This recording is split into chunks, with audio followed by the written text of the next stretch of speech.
District of Conservation is sponsored by CFACT. To learn more about our sponsor, head over to cfact.org. Thank you so much for listening to the show.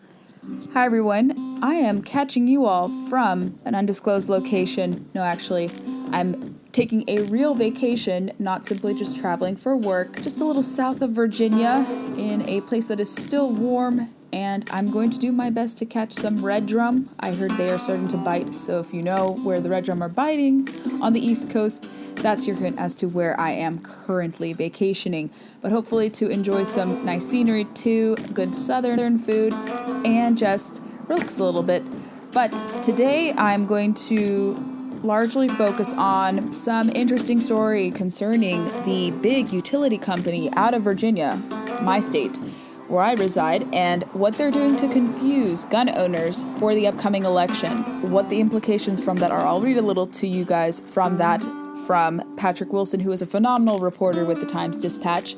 I've interacted with him before, and he broke the story, and then Stephen Gutowski of The Reload actually expanded on it, so we'll talk about those two items and the implications for that, and then some other context relating to why certain groups are trying to put out misinformation to gun voters in Virginia, and why Dominion should not be doing this. I also am going to do, kind of like what I did with the 2020 election, an assessment for my fellow Virginians about who is better for sportsmen and women, Terry McAuliffe or Glenn Youngkin. And I think we're going to have some good reception with that because people always love to hear compare and contrast.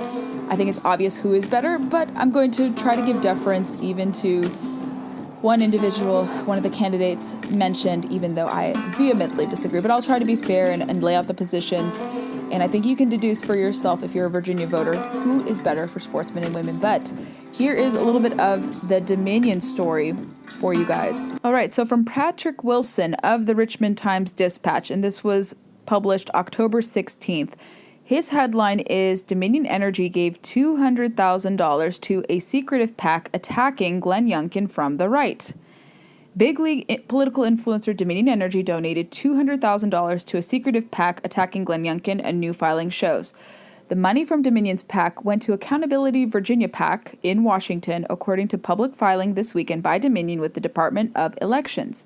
The political news outlet Axios reported in late September that the Accountability Virginia operation has ties to Democratic activists and is funding an ad campaign in which the Democrats pose as conservatives, quote, to drive a wedge between Republican candidate for governor and his core voters. And these were ads that were found and circulated on Facebook, Instagram, Google, and Snapchat. I personally saw Accountability Virginia PAC populate ads onto my Instagram and also my Facebook. Youngkin's campaign said Democrats are desperate. And according to the Dominion spokesperson, they said by email to Patrick Wilson, there is nothing secretive about any of our company's political donations. They are disclosed monthly on the company website. We give in a bipartisan, transparent manner as our voluntary disclosures demonstrate and will continue to do so. The spokesperson declined to answer whether the company preferred McAuliffe to Youngkin. And this is as early voting is ongoing, and they injected money to help Mark Herring's campaign for a primary against another Democratic challenger. And they also gave $100,000 to Hala Ayala, who is the lieutenant governor nominee for Democrats, who had previously promised not to take campaign money from the regulated utility and such. Also, Stephen Gutowski of The Reload, who has been a past guest here on the podcast, also talked about this, and he, like I think a lot of us, were also shocked by this, that they would try to insert themselves in this manner because this is an energy utility company. Doesn't really have anything to do with guns. And we'll talk a little bit about Dominion and why they're probably doing this. I have a theory, and I think the theory is based on Glenn Youngkin's opposition to the Virginia Clean Economy Act. Stephen Gutowski writes on October 17th, if you're a gun owner living in Virginia, it appears your power company does not want you to turn out to vote. And he also listed the $200,000 to Accountability Virginia PAC. And they've been running tens of thousands of dollars of attack ads aimed at Youngkin's gun record. The ads criticize the Republican for not obtaining the endorsements of prominent gun rights groups, including the National Rifle Association and Virginia Citizens Defense League. The group has specifically targeted Republican areas of the state. However, the group only sprung up in July and is run by a liberal consulting group that processes donations through the biggest liberal funding operations in the country. While it attacks Youngkin from the right on guns, it has not done the same to Democratic candidate Terry McAuliffe, even though he is much further to the left on the issue.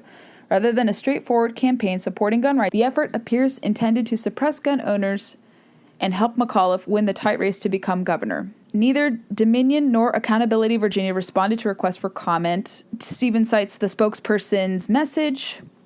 Youngkin spokeswoman Macaulay Porter accused McAuliffe of calling in Dominion to help shore up his campaign. This is a statement they've been circulating. I got an email of this too. Quote, 40-year politician Terry McAuliffe is running scared, so he's done what politicians do, call in their special interest cronies to dump obscene amounts of money into shadowy organizations that play dirty tricks in order to protect their entrenched interests. She said in a statement, McAuliffe must answer why he asked Dominion for $250,000 to spend against Glenn Youngkin instead of asking Dominion why they've increased energy prices on Virginians at an alarming rate. As the cost of living continues to skyrocket, Terry McAuliffe doesn't stand with Virginians. He stands with special interests who bankroll false attacks against Glenn. And Stephen said McAuliffe's campaign, unsurprisingly, did not respond to requests for comment. And a little history or backgrounder on Dominion Energy before we conclude today's episode. Dominion has historically been, I think, giving to Republicans in the state, from what I understand. When Democrats took over the state legislature in 2020, they somehow decided to shift interests and support Democrats because they realize maybe long-term that they're going to be in power for a long time. They're bankrolling them, wanting to be in their interests. But I think if they're putting money into the Shadowy group, which has nothing to do with energy utilities, this is pretty interesting that they would place money into this, despite claiming to be bipartisan. But certainly they have been donating to Democrats more in recent years. They also have to wrestle with some issues, especially with the Virginia Clean Economy Act, which they welcomed and they assessed and they talked about a bit more. And there's a lot of corruption with them and kind of their machinations in the state from what you read from both left and right sources. They've become very powerful, and they think that if they move to proceed with the Clean Economy Act, Youngkin wants to dismantle it or actually peel back at it, kind of repeal it, because it kind of goes way, way, way too far on the energy issue. It is seen as Virginia's Green New Deal. I've talked about this in previous episodes. I'm going to pull some up for you. And if you want to learn more about the Clean Economy Act, what it'll do, how much our bills will go up in the state, and how much monthly added costs we're going to have for supporting this green energy agenda that was passed into law, signed into law by Governor Ralph Northam last session in 2020, what that'll entail for consumers, how much the cost will go up. You can find that out more. I will include notes in the show for you guys to link up more, but there's really nothing. This energy utility company, which we all pay to in Virginia, should have no bearing on the gun issue. Maybe individual employees support guns or for gun control, but it really makes no sense to me why they would do this unless they see a threat in Youngkin with repealing the Clean Economy Act. That's the only way that I could see them having some relation to him in this issue. Usually they give to both parties on an individual PAC basis, but this is weird that they shored money into this Shadowy group, which was just started this past summer. So I think Dominion is going to have a lot called into question their integrity. I think people on both sides of the aisle, whether or not they have agreed with the utility company or not, and they have far reach beyond even Virginia too. That's what I recall. But they're one of the most powerful utility companies in the state of Virginia.